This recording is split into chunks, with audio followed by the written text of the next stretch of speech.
thinking fourth dimensionally to be in harmonious relationships. Today's Neville Goddard conversation was inspired by an individual echoing a thought I was having. They asked me an interesting question,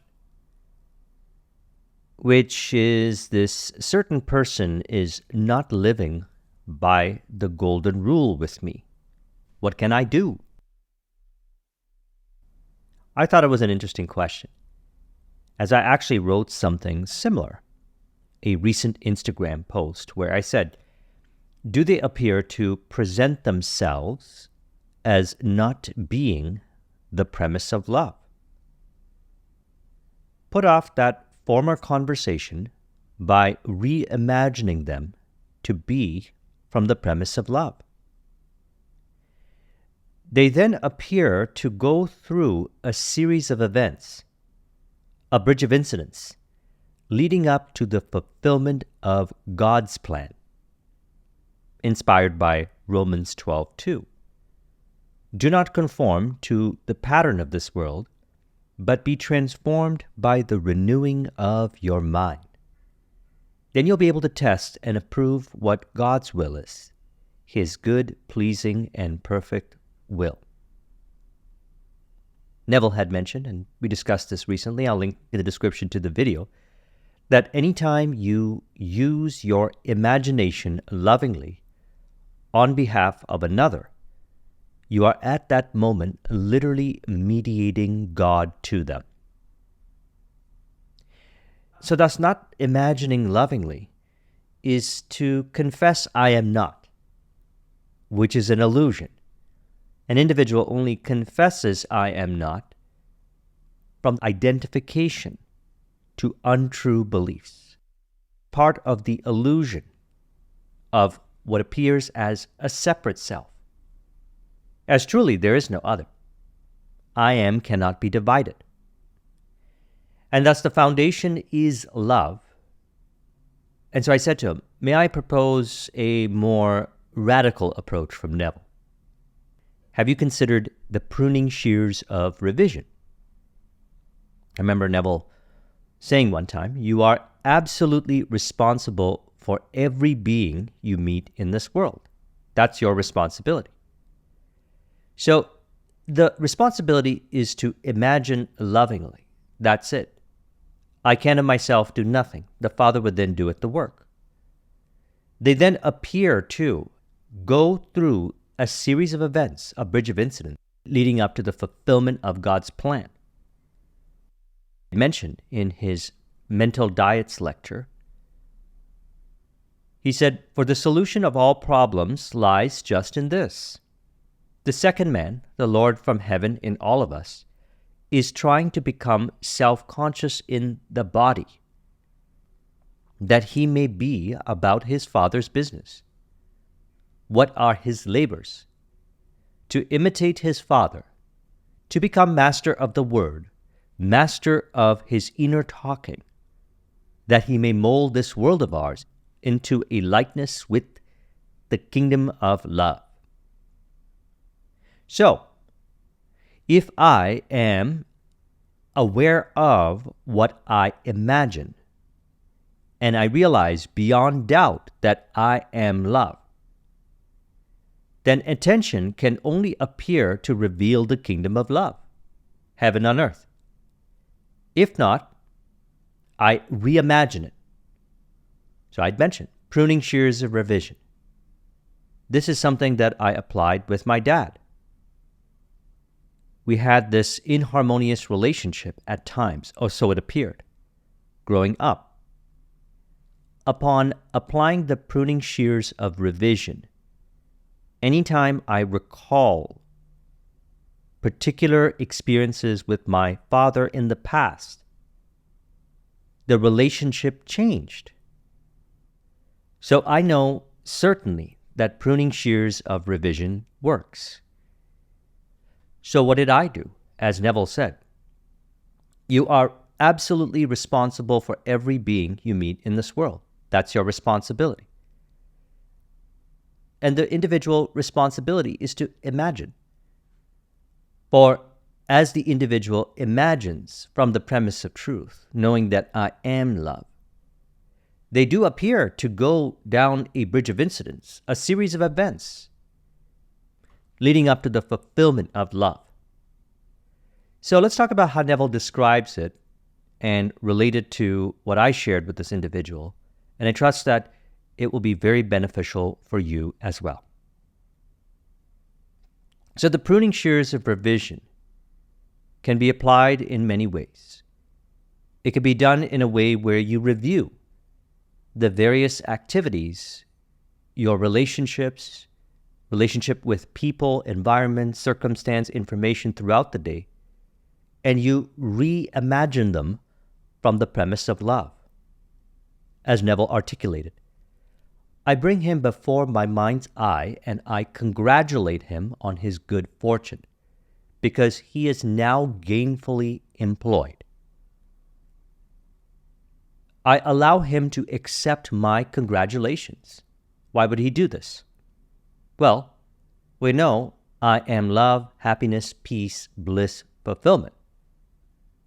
Neville, knowing that I am, said, because I do not see a man unemployed. I see him employed, and he knows he is in my mind's eye, for in that state I have pruned him from the unemployed state, and once more reshaped the branch that grows in the garden of God. The illusions of the separate self is that, an illusion. There's truly no separation between I and the Father, I and I am. Yet, the individual may conceptually know this. What is being encouraged here is embody this by living this way. As he said, for the solution of all problems lies just in this. The second man, the Lord from heaven and all of us, is trying to become self-conscious in the body, that he may be about his Father's business. What are his labors? To imitate his Father, to become master of the Word, master of his inner talking, that he may mold this world of ours into a likeness with the kingdom of love. So how do I do it? Well, as he had mentioned, anytime you use your imagination lovingly on behalf of another, you are at that moment literally mediating God, purifying the mind from the untrue beliefs that generate the illusions in appearances. He says, now this is how we do it. At the end of the day, I review the day. I don't judge it, I simply review it. So you may recall the various events throughout the day, conversations with people, interactions with environment, experiences with information, as in the individual appears to consume information, and they allow what they relate to that information to change their state, to operate once again from what the Bible refers to as the old man. No shame in condemnation. As I mentioned, if I am aware of what I imagine, and I realize beyond doubt that I am love, then attention can only appear to reveal the kingdom of love. If not, I am aware of what I experience in life, reveals what I have once imagined. And if these patterns recur again and again, and are not from the premise of truth, revision. He says, and then I see it clearly in my mind's eye. I rewrite it. I rewrite it and make it conform to the ideal day I wish I had experienced. From the premise of love, from the premise of fulfillment, from the premise of bliss, from the premise of peace, from the premise of happiness, true nature. He says, I take scene after scene and rewrite it, revise it, and having revised my day, then in my imagination, I relive that day, the revised day, And I do it over and over in imagination until the seeming imagined state begins to take on to me the tones of reality. It seems that it's real, that I actually did experience it. And I found from experience that these revised days, if really lived, will change my tomorrows. And this is the result. As he says, when I meet people tomorrow that today we could say appeared to disappoint me, they will not tomorrow. For in me I have changed the very nature of that being.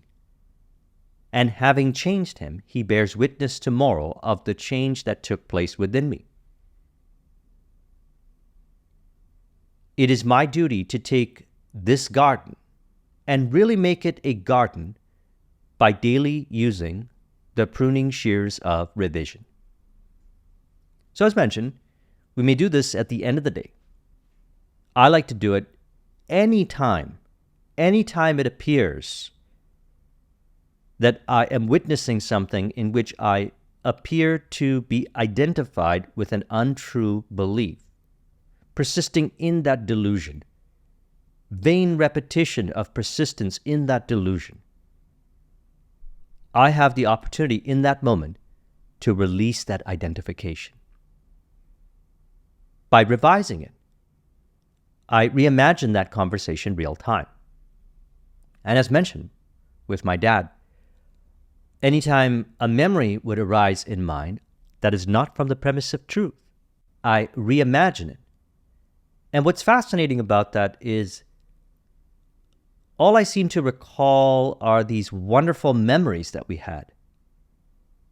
These wonderful memories of experiences in childhood, the various things that he would do for me.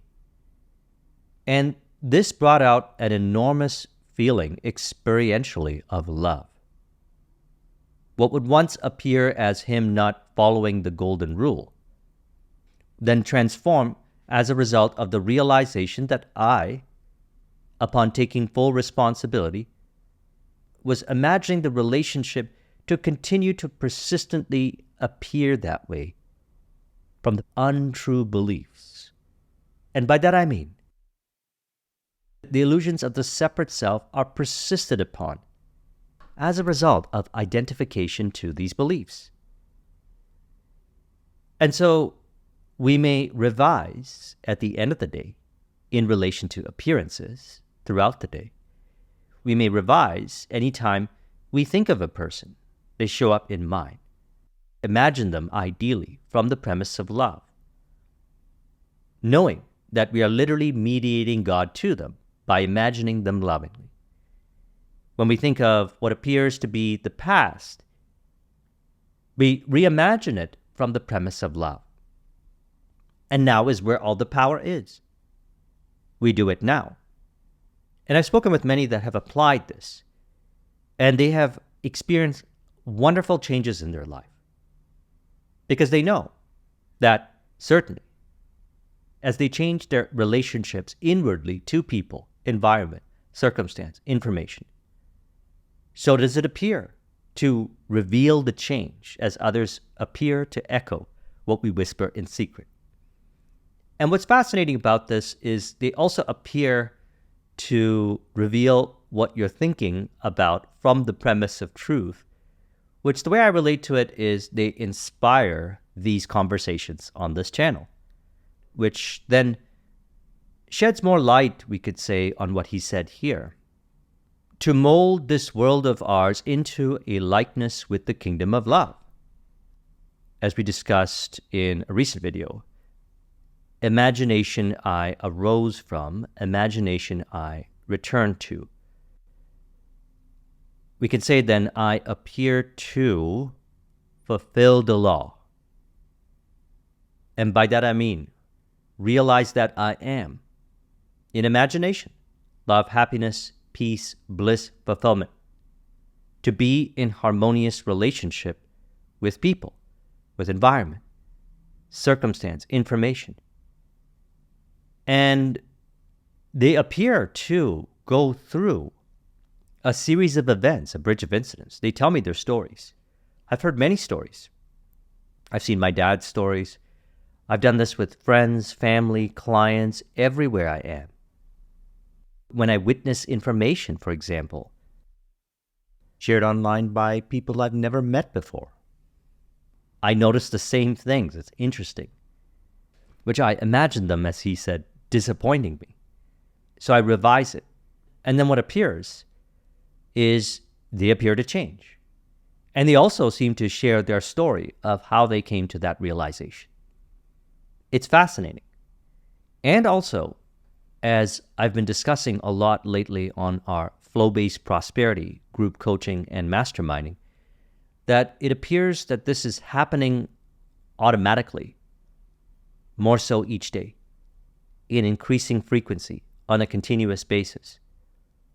And by that I mean, people appear to echo what we whisper in secret from the premise of truth. And also, they're reporting that they automatically revise. They are, to a higher degree, we could say, aware of what they are imagining in relation to appearances. As I always say, I appear to be the only suggester in relation to appearances. So what people say, what they do, environments, what information seems to the individual to suggest is actually being related to from within in relation to those appearances. And knowing that that is what is occurring, it doesn't make any sense to point fingers at the world. That would imply that there are visible causes. And as we had discussed in Thursday's video, which I'll link to in the description, that there's only God appearing to animate all that appears. Blessed are the pure of heart, for they shall see God everywhere. You see love everywhere. That is what I meant by attention automatically appears to go in the direction to reveal love. There is love, this person is revealing love, this environment is love. More so in increasing frequency on a continuous basis. And actually, Emmett Fox had wonderful inspiration that he shared as a result of reading the Bible intuitively, which is what I encourage. Again, more on that on Thursday's video, which is available in the link in the description. He said, "Blessed are the pure of heart, for they shall see God." In the scriptures, the words are used in a technical sense to cover a far wider meaning than we attach to them in everyday life. To see in the senses referred to here signifies spiritual perception. And spiritual perception means just that capacity to apprehend the true nature of being. So we know the true nature of being is love. He says, in this wonderful beatitude, we are told exactly how this supreme task is to be accomplished, and who they are who shall do it. They are the pure in heart. The words pure and purity must be taken in a very much wider sense than that which is commonly allotted to them.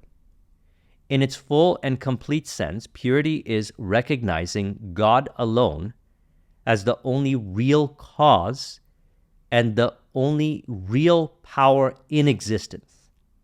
It is what is called somewhere in the sermon, the single eye. So the single eye, unconditional love, blessed are the pure in heart, for they see. Heart in the Bible is referring to the subconscious mind, which for articulation's sake is a place where the untrue beliefs are stored, in which the individual appears to be identified with. And so the individual may release those identifications from the subconscious mind, purify the subconscious mind, to experience the single eye, as he said. And it is the master key of life. It is nothing less than the secret of escaping from all sickness, trouble, and limitation, and overcoming or reversing, in short, of the fall of man. So the fall of man refers to the illusion of separation between I and I am. I and the Father are one. The individual may be identified with illusory, untrue beliefs. And as these beliefs are purified through revision, mind purification, it is realized that I and the Father are one. There's no real separation between I and I am. And so he articulates it wonderfully, the effects of it. He said, "Blessed are they who recognize God as the only real cause and the only real presence and the only real power, not merely in a theoretical or formal way, but practically and specifically." We witness our inner conversation, our mental dialogue, our inner speech, and also the appearances of it in the words that we say, the deeds that we do. So we know, as mentioned, I am aware of what I relate to appearances. And if the former conversation appears, which is not from the premise of love, we put off that former conversation, which in the Bible is referred to as the old man. One of the ways we could do it is through revision. And so he says, but practically and specifically and wholeheartedly in all their thoughts and words and actions, and not merely in some parts of their lives, but in every nook and corner of their lives and mentalities, keeping nothing back from him, but bringing their own wills in every last particular into perfect harmony with his will, which means removing the illusions of separation, the delusion of persisting in untrue beliefs, which generates suffering, disharmony in the body, disharmony in relationships. As he says, for they shall overcome all limitation of time and space and matter and carnal mind, and realize and enjoy the presence of God forever. So in summary thus far, we discuss 3 ways that we can apply revision. Number 1 is we could do what he mentioned here, is to, at the end of the day, review the day. Don't judge it. No shame and condemnation. Simply review it. Look over the entire day, all the episodes, all the events, all the conversations, all the meetings, and then rewrite it in your mind's eye to make it conform to the ideal day from the premise of love. Love, happiness, peace, bliss, fulfillment. I like how he said, make it conform to the ideal day. So again, removing the illusion of separation, as stated in Romans 12:2. Do not conform to the pattern of this world, but be transformed by the renewing of your mind. Then you'll be able to test and approve what God's will is, his good, pleasing, and perfect will. As the illusions of separation, the untrue beliefs are released in mind, the individual witnesses more so each day in increasing frequency, ideal harmonious relationships from the premise of love, fulfillment, bliss, happiness, and peace. This has been my experience over the years as a result of applying this information. Revising the relationship to appearances, people, environment, circumstance, information throughout the day, at the end of the day. Another way of doing it, as mentioned, is real time in relation to appearance. If it appears to the individual that it's not from the premise of truth, love, happiness, peace, bliss, fulfillment, in that moment, put off that conversation by reimagining it from the premise of truth, love, happiness, peace, bliss, fulfillment. And also, if the individual that we could say disappointed you in appearance pops up in mind, revise from the premise of truth. So any one of these ways. I mentioned also in Thursday's video, which I'll link to in the description, that what I like to do at the end of the day prior to going to sleep is to revise the various experiences each day. We're doing the great work, essentially, molding this world of ours into a likeness with the kingdom of love. And until heaven on earth is perfectly externalized, I do it again and again and again for anything that I witness. And then I go to sleep. For imagination I arose from, imagination I return to. I appear to realize that I am love, happiness, peace, bliss, fulfillment, by imagining ideal harmonious relationships with people, environment, circumstance. And then what happens is I relax into knowing experientially that I am doing everything for me. Because that's the duty, to take this garden and really make it a garden by daily using the pruning shears of revision. So as mentioned, you could do it real time. You could do it in relation to any mental activity in relation to the past. You could also do it prior to going to sleep. And the individuals in your life appear to go through a series of events, a bridge of incidents, and then they appear to tell me different stories of how they released identification to, and I like how he said it, when I meet people tomorrow that today disappointed me, they will not tomorrow, for in me I have changed the very nature of that being. And having changed him, he bears witness tomorrow of the change that took place within me. So I trust you found this video to be helpful. Let's conclude this with an auto-suggestion to further encourage. You could say, I witness with my single eye love, happiness, peace, bliss, fulfillment. For wherever I appear to be, there I am. Love, happiness, peace, bliss, fulfillment. I witness love, happiness, peace, bliss, fulfillment in relationship with people, wherever I am. As I know, wherever I am, there is love. All appear to rearrange, to reveal heaven on earth.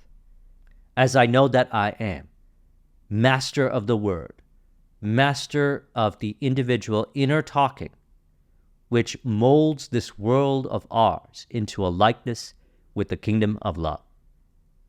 If you would like a copy of this mind map, the link is in the description. Thank you very much for watching. I'll talk with you soon. Take care.